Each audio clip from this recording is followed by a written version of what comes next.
Welcome back to bazookatraining.com sparring drills. Last workout, we focused on leg blocks and countering. But what happens now if it's no longer a leg block and the kick starts going to the body? What do you do? So today's drill, we're gonna focus on what I call Dutch block and counters, okay? So usually the difference between what I would say basically a Muay Thai style block versus the Dutch block is a lot of Muay Thai fighters are good with blocking with the legs, right? However, kickboxers, a lot of times, and this is why we call it the Dutch style, is using the block to counter with the punches.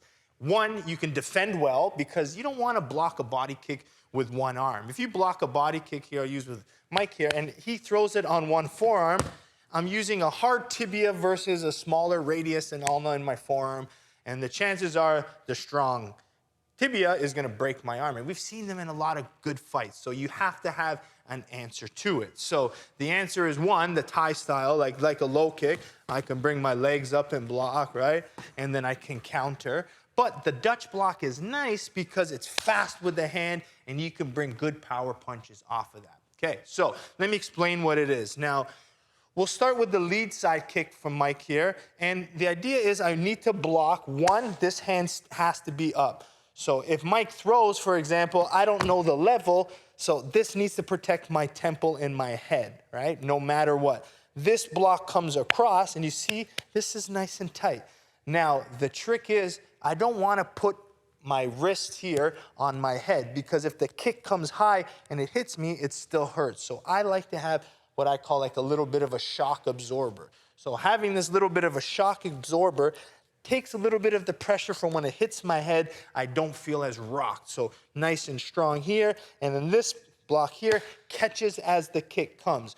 It has to be a timing thing. So if Mike kicks and it hits here and then I miss, it has to be together. I got to take the pressure off of the one and spread it out on two. So when Mike comes here, boom, okay? Now it's safer to me and it doesn't hurt, okay? And now when I do this block, what do you notice in my shoulders? I load up my rear side, right? So the Dutch block comes, boom. This side is loaded because guess what? Bang, the counter shot's coming off the right hand.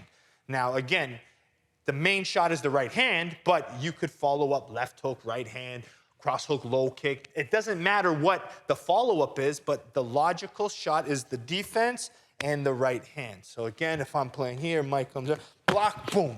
Right, I come in again, it's a quick block, boom, boom, boom, right? You can train. So if I'm a coach now, or what I can do is I can tell my fighters what combination I want. I can say just the right hand, maybe cross hook. Me and my style, I love combination fighting, and my combinations like to go punch to kick, kick to punch, multiple weapons. So I would teach something like this. So Mike throws the kick, block, cross hook, boom, low kick. He throws it again, boom, boom, boom, boom, right? The idea is, the main thing is the rear hand and the load up. If I'm square and Mike kicks, and then I throw my punch, I got no power on the first counter shot. That's why that shoulder needs to be loaded. Here, boom, here, look at that. Bomb, bomb, boom, okay? So using the turn. Now, the right kick comes, same concept. I need to load my body here, block with two arms, and now this here, my lead shoulder comes behind. Now that's my power shot. Hook, cross, hook, right? The logical side. So here, throws the kick, block, hook, cross, comes on the other side here, boom, cross, hook, okay? And then you can build the combinations after, but that's the idea. You'll notice Dutch style, ready, hands up nice and high, right? So if someone keeps kicking my arms, I gotta have a counter, right? And if I don't have the time to block with my legs and I'm pressuring, this is the logical way. So let's start with the switch side. Boom, boom, boom, boom. Mike throws the other side. Boom, boom, boom, bang, right? So it does, like I said, it doesn't matter the combination, but just let's focus on the countering with the right hand, turning the body and defending. Okay, let's get right into the drill. And we'll start very simple, okay? Mike's gonna throw the kicks. Boom, Diego throws the combination, all right? So nice and loose like that, working on those types of combinations. Now, Diego just mix in some light low kicks once in a while, just to get the movement, the fluidity, the feeling of it. Now, you can do it with different styles. I like it where, one person doesn't overpressure, but I want sometimes Diego to pressure a little bit because this is where the style works well, by coming forward and then being able to attack off of those punches. Boom, boom, boom. Okay, so the load up is key. Here, boom, boom, boom. Block, boom, boom, boom. Okay? And again, combination doesn't matter. It can be punch to knee, could be punch to kick, you know, just the punches. And then as you get more advanced, you start playing with level changing, right? Just like Diego, hook, cross to the head, go to the body. But as long as the logical strike comes first, then it's fast, okay? I want now Diego to pressure a little bit more, okay? Mike's gonna move backwards, right? Yes, Mike's moving backwards. So now you'll notice that when Mike kicks, he's almost falling backwards. So next thing you know, Diego's Dutch-style block and counter becomes a little bit more effective, right? If Diego were to play the long game, right, he could block with his legs, right? So now sometimes Diego, stay long and block with your legs. So Mike kicks, boom, and he stays long. Okay, he's doing more of a movement style block and counter, right, that we did last week. Now, here, when he's ready, he's gonna start pressuring and use the Dutch block. Ready, here, boom, look. Yeah, see, now the merging of the styles really shows well here, right? So understanding this is very important. Now, movement. Now, as a coach, and if you want to build more advanced style striking, I can create concepts on top of this, okay?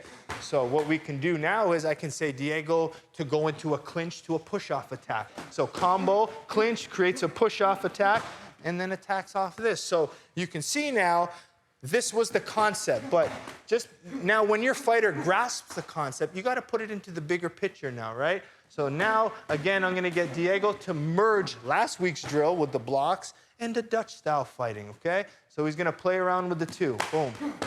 Okay, sometimes block with the legs, you know, boom, yes, counters.